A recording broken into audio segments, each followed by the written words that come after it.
السلام عليكم ورحمة الله وبركاته صاحب قيمة قدرين تمضان أدبان دين سلامية ملك صدافة عالم كات كجوكتان سورة صاحب بيال هل كان إذين موقته ومقالة بورها كبا سيدا إذين موقتنا وبرحد وين وحان سوق صباحي بقلال قف تاو حسيدر نمشابوك هستا كدبنا قراعي قبل إذين موقته ودقن آذان هرو أركن Soomaalidu waxay tiraahdaa waxaanu nahay isku dhaqan waxaanu nahay isku diin waxaanu nahay isku af weynu nahay isku diin weynu nahay laakiin maanta waxa soo baxayo dhaqamo aadan hore u arkin guud ahaan halkaad adiga ku nooshahay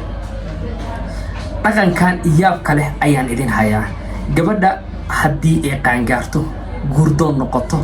dooqeeda dayato asaageed ay ka hesho kadibna guur iyo guri la rabo in loo yagleelo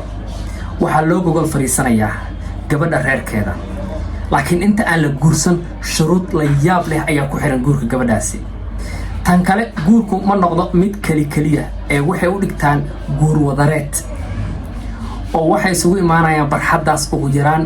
10 famil 20 famil 5 famil ayaa la rabaa in halkaas lagu dhiso gabadha inta aan la mehrin shuruuda ay familka ninka ay wataan ayaa ka yaabin doonto gabadha halkaas ayaa la keenayaa kadibna ninka reerkiisa qof kamid ah oo oday ah ee ugu xoog badan ayaa wuxuu soo qaadanayaa shaabuug gabadha ayaa halkaas la keenayaa 15 shaabuug ayaa lagu dhufanayaa haddii ay qayliso halkaas ayuu guurkeeda ku burburayaa oo waxa la leeyahay uma qalanto inay familkaani xubin ka noqoto amba wiilkeena gabadhaasi loo guuriyo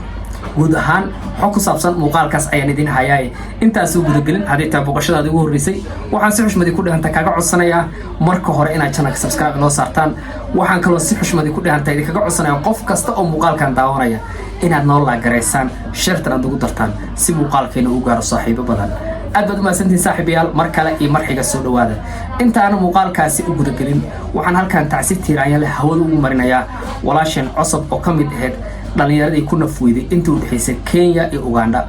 haddaba qofkan hore u geyn ayaan rabaa inaan idinka dabageeyo gabadhan waxay kamid ahayd dhalinyaro badan oo u socday magaalada Kampala oo halkaasi rabay inay ku soo maraan processka qaxootiga laakiin gaarigii waday ayaa wadadii ka lumay wuxuuna galay kontiga la yiraahdo Kakamega haddaba dhalinyaradii ayaa wadada ka luntay kadibna af libaax leh ayay ku dhaceen darawalkii ayaa gaarigii ka degay kadibna wuxuu sir dhalinyaro meel joogto u tag oo balwareyso halka wadada saxda ah ee Uganda aada laakiin nasiib xumo dhalinyaradii ayaa kala carartay hore la yiri si xun wax u sheeg sixir uu ka daran yahay dhalinyaradii ayaa carartay kadibna waxay u tageen raggii halka ku sugnaa ee dahab qodashada u joogay haddaba magaaladaas ayaa maalmo ka hor waxa ka dhacdo naxdin leh oo ah in ilmo lagu xaday raggii la rabay in la weydiiyo halka wadada saxda ee tilmaamta laga rabayna waxay u tageen raggii kale waxayna ku yiraahdeen waxa halkan soo gaaray raggii ilmaha xaday ayagoon wax hubsan wax su'aalo weydiin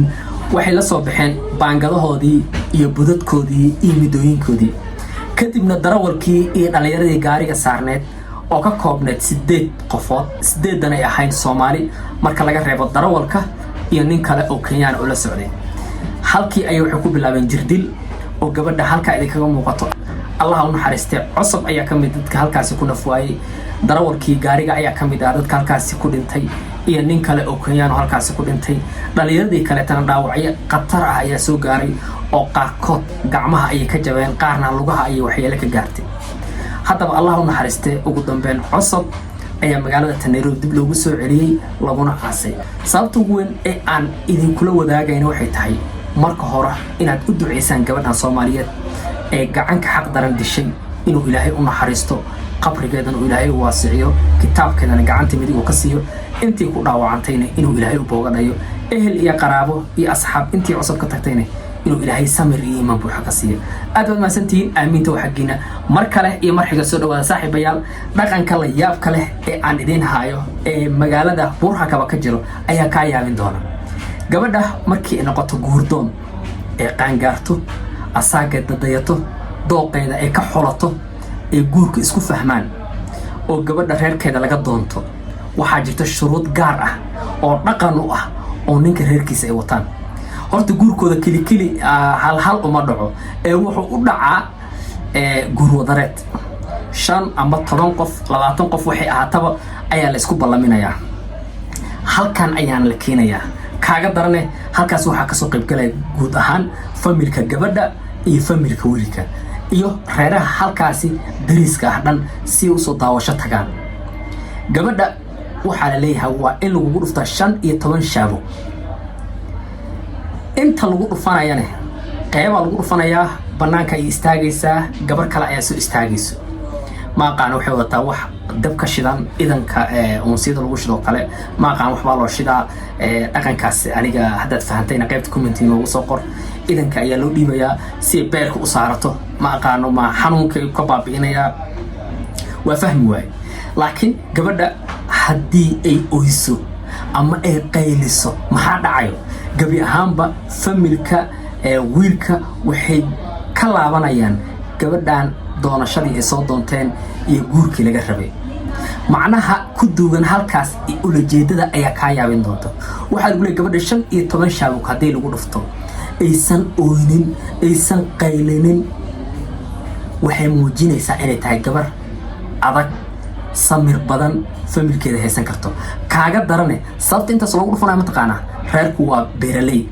waa xoogsato. waxaa loo baahan yahay marka gabar reerka kabto u xamaasho adkaysi badan. laakiin gabar 5 iyo 10 shaabuk ka oysa waxaa lagu leeyahay reer ma dhaqi karto beer ma aadi karto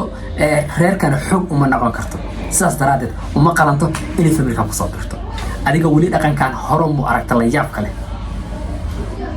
haddaad hore u aragtay qaybta commentiga ayaad nagula wadaagi kartaan. tan kale ma jiraa dhaqan sidaan oo kale ah oo markaad is guursanaysaan oo magaalada aad degan tahay laga yaqaano oo gaarka ah qaybta commentiga ayaad nagula wadaagi kartiin. aad baad u mahadsantihiin daawadayaal daawashada muuqaalkan. hadday tahay booqashadaada ugu horreysay waxaan si xushmad ku dhaanta kaaga codsanayaa inaad channelka subscribe inoo saartaan. sidoo kale waxaan idinka codsanayaa inaad muuqaalkan noo laagareysaan sheertan aad ugu dartaan si muuqaalkeena u gaaro saaxiibo badan. muuqaalkan mid lamida inta kulmi doono waxaan idinkaga tegayaa. assalaamu calaykum waraxmatullaahi wabarakaatuh.